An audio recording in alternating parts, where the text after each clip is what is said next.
So let's take a look at the different types of legal descriptions or ways that you can create or come up with the legal description. There's three different property descriptions here that we're going to take a look at. And depending on the state that you live in will have everything to do with which one of these you might use to determine the property description. Okay, so first of all, we're going to look at this metes and bounds system. And if you've got your book, I will tell you this, you need to be following along in your book with this. Probably will help you a lot to see some of the diagrams. And I've got some of the diagrams on the slide here. But just pay attention. You need to really go through this in the book, okay? All right, so let's take a look at this metes and bounds system. Now keep in mind, this is sort of what a surveyor is going to be doing if you were to call a survey and ask them to come out and survey your property. Maybe you want to know exactly where your property lines are located, where your boundaries are. Then they would use what we call this metes and bounds system. And all this information that we're going over is in the public record. Now obviously, most of us, if we're not surveyors, we may not know exactly how to use it. But all the information is in the public record. So the surveyor will go to the county, pull this information, and be able to do what we're about to go over. But you'll notice the first thing it says here, the surveyor will have to locate the monument. Now we went over some of these terms or definitions here in the previous hour. But remember, the monument is usually some permanent reference mark, somewhere on the face of the earth. It's just it's just a reference mark. It could be some man-made spot, could be some naturally made spot, but it's usually considered permanent and not going to move. Now that's the definition. Now I got to tell you, I don't know how permanent especially some of these man-made monuments are, but we're going to go with what they say. Well, in this example that you see in your book, and that I also have, in fact, let me just go ahead and flip to it. You should see this in your book, but the monument is indicated here as being at the intersection of Taylor and Alpine Street. Okay? So obviously, if I'm a surveyor, I'm going to go straight to this intersection, and I'm going to go to the center of that intersection. That's my starting point, or not my starting point, but that's where I should find the monument. This is where it all begins.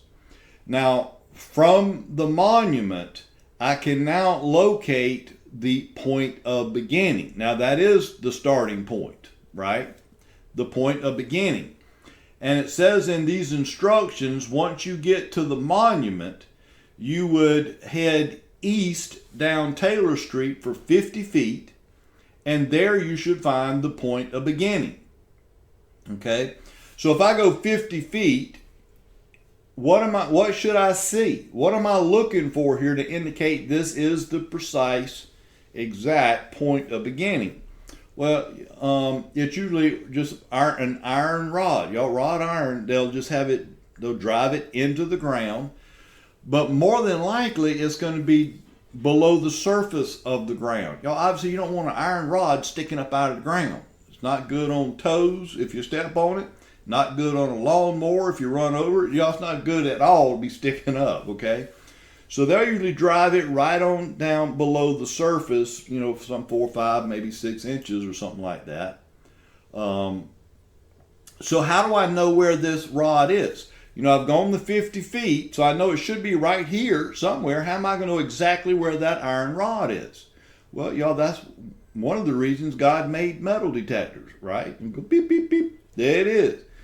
And then they'll usually put like a wooden stake over the top of it to mark this is where the point of beginning is. They'll put a wooden stake with a little orange flag a lot of times around it. And then it'll say, now from the point of beginning, and they'll have like a compass where they'll face X degrees, whatever degrees it says to face. And then just start going some distance, which in this case it says go 200 feet, and then stop, and then they'll put another stake in the ground with the orange flag. And then from there, it'll say, in this example, it'll say go X degrees for 300 feet. So then they'll take up, which it looks like it's going north for 300 feet. They'll stop, put another stake in the ground, and then it'll say go 200 feet back to the west, or whatever degrees the instructions tell them to go. Then they'll go to that spot and stop, put another stake in the ground, and then they'll go, in this case, says go south 300 feet, which should bring them right back to the point of beginning. Excuse me. And then obviously once they finish, now they can obviously look at the stakes that have been laid out, and now you know exactly where your property lines are. And this is what we call the meets and bounds system. Okay. You might want to know what meets and bounds stands for. What does meets mean? Meets is direction, bounds is distance, right? So, again, that's in your book. Highlight it. Make sure you know what meets is, and make sure you know what bounds is. Okay. So, but it's distance and direction. That's what we're dealing with when we talk about meets and bounds. Now, something I know they like to ask, and something you need to understand about the meets and bounds system is, they might ask you which of the following descriptions would require one to both start and end at the same point of beginning. That's meets and bounds. That's what you do. You start at a point of beginning and you end at that same point of beginning. Okay? That's all there is to the meets and bounds system. All right. Then the next thing we take a look at is this lot and block system. Okay? Obviously developers use this a lot when they're trying to subdivide larger tracts of lands into smaller lots that they'll build a house on, sell the lots, and whatever. But, and again, you see this in your book, but a common legal description using lot and block might be Summer Lake subdivision, block 2, lot 5. I think, that's pretty simple right there, okay? But, if you have that legal description, surely you can find or know where to find Summer Lake subdivision, if that was the name of your subdivision anyway. But then once you get that subdivision, you want to go to the second block, block 2, and then we know it's lot 5 within block 2. You see it indicated there on the slide. So that's pretty simple right there. Okay, that shouldn't be too difficult at all. And I will tell you, this is typically at a minimum the description you want to put in your contracts of sale. Okay, when you're writing up offers, there'll be a section, paragraph, usually the second or third paragraph somewhere in there, depending on your contract, depending on one you're using, where you have to identify the property that's being bought and or sold. And it's just called the property description. Well, there's usually three things, 3 pieces of information you need to include in that paragraph. The address, obviously you want to go with that. The tax map number, don't worry about memorizing all this, right? I'm just giving you a heads up on this is what will be there. But the third part of it will be this legal description. You need to write in there Summer Lake, or whatever it is, but in this example, Summer Lake subdivision, block 2, lot 5. Now, usually have it like subdivision, and then you fill in the blank. What subdivision is this property in? What block? Fill in the blank. And what lot? Fill in the blank. And you'll get that from, you need to get a copy of at least the latest survey or plat, along with the deed. In the deed, you'll have this legal description listed there as well.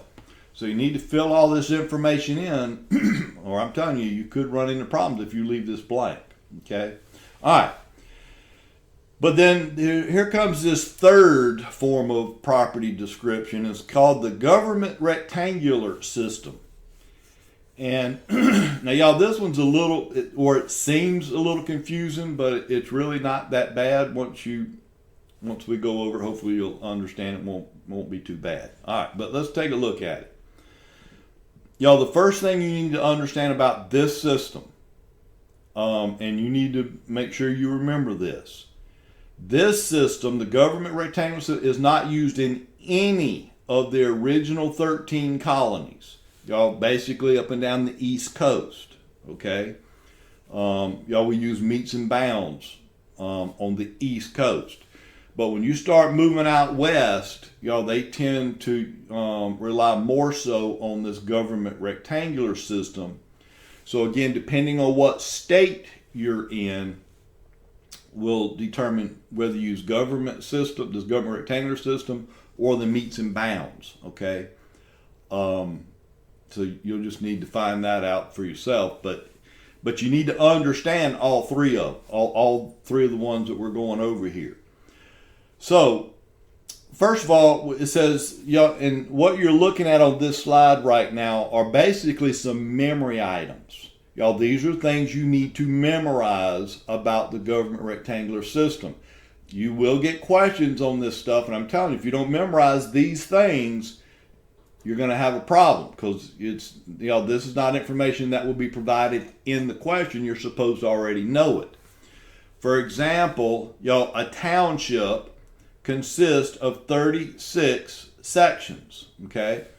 Now I'm going to go ahead and flip ahead, and then I'm going to kind of go back and forth a little bit on my slides. Hopefully that won't confuse you too much. But this is in your book as well. Okay. This diagram here. But y'all, if you're looking on the slide again or in your book, you'll notice where it's been kind of squared out. There are 36 sections here. It starts on the far right, top right corner, starts with 1 and then goes to your left to 6, and it goes up from 1 to 36. So there are 36 sections. Each one of those squares is a section. And 36 sections is considered a township. Okay, so going back, back to our little memory item list here. Remember, a township contains 36 sections. Now, each one of these sections is 1 mile by 1 mile. So basically, it's 1 square mile per section. So if I were to ask you how many square miles is in a township, you should be able to figure that out. Pretty easy. Well, there's 36 sections in a township, and we now know each section is 1 square mile. So obviously there has to be 36 square miles in a township, right? Okay. It also says here again in our memory items, each section contains 640 acres. So 1 square mile, which is 1 section, is also 640 acres. And then it talks about these parallel lines and the median lines. And I'm going to go back to the diagram here. Again, this is in your book. But your parallel lines are the ones that are running east and west. And then your median lines are running north and south. That's, again, something you probably need to remember. But, again, looking at what you see here, there are 36 sections that make up a township. So that whole square with 36 sections is a township. And there are 36 square miles, sections. We know each section is 1 mile, 1 square mile. So there are 36 square miles per township. Okay? Y'all know I'm repeating stuff because I'm telling you, these are memory items, and you gotta remember this stuff. All right, so how does this legal description work? Well, y'all, we look at an example. Again, this is also in your book, but an example under the government rectangular system might be southwest quarter of the northeast quarter of the southeast quarter of the northwest quarter, all lie in section 4 of Township 23 North, range 13 East. Now that seems very complicated, and I get it, but I'm telling you it's not that complicated, and I'm fixing to show you how this works. But y'all, if you're trying to figure out where, and y'all, again, if you're looking in your book, you see the diagram there. In fact, you should see like a little smaller, where we kind of got a diagram of one section and kind of divided it out to where you see a little blackened in area right there near the center. Y'all, that little blackened in area represents this particular legal description. So what we're going to do right now is figure out, how did they do that? How does all that work? Well, the first thing you have to do is, y'all, the first part of this description, where it starts with southwest quarter of the northeast quarter of the southeast quarter of the northwest quarter. That's all we're dealing with right now. You got to take that portion of the description and put it in reverse order. Y'all, you got to flip this. So it would actually now start with northwest quarter, southeast quarter, northeast quarter, and then southwest quarter. You got to put it in reverse order. If you don't do that, you're not going to come up with the right answer. Okay?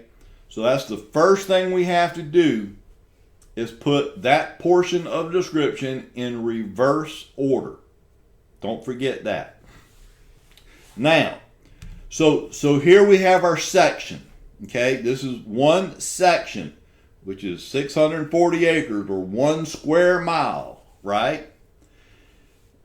And the first thing I have to do is find, y'all, if you're looking here, y'all, hopefully I can do this, but y'all, we're looking for this northwest quarter of this section, right? So if I go ahead and draw it into quarters, which you see there, then obviously, well, the northwest quarter would be this one right here, where you see, hopefully you can see my arrow going around. Well, then I have to draw another quarter, because now I need to find the southeast quarter of that northwest quarter. So if I draw another, y'all, divide it into quarters again. If you know, that's all I'm doing. I'm just dividing into quarters. Then the southeast quarter, well, apologize for that. Y'all, would be this area right here. That's the southeast quarter. Now, in that quarter, now I have to find the northeast quarter. Okay, so the northeast quarter would be, let's see, right there. And then of that, I have to find the southwest quarter. And the southwest quarter, obviously, is right there. Well, went past it. But y'all, you know what southwest is, okay? But if I were to blacken that in, that should look exactly like what you see in your in your book anyway.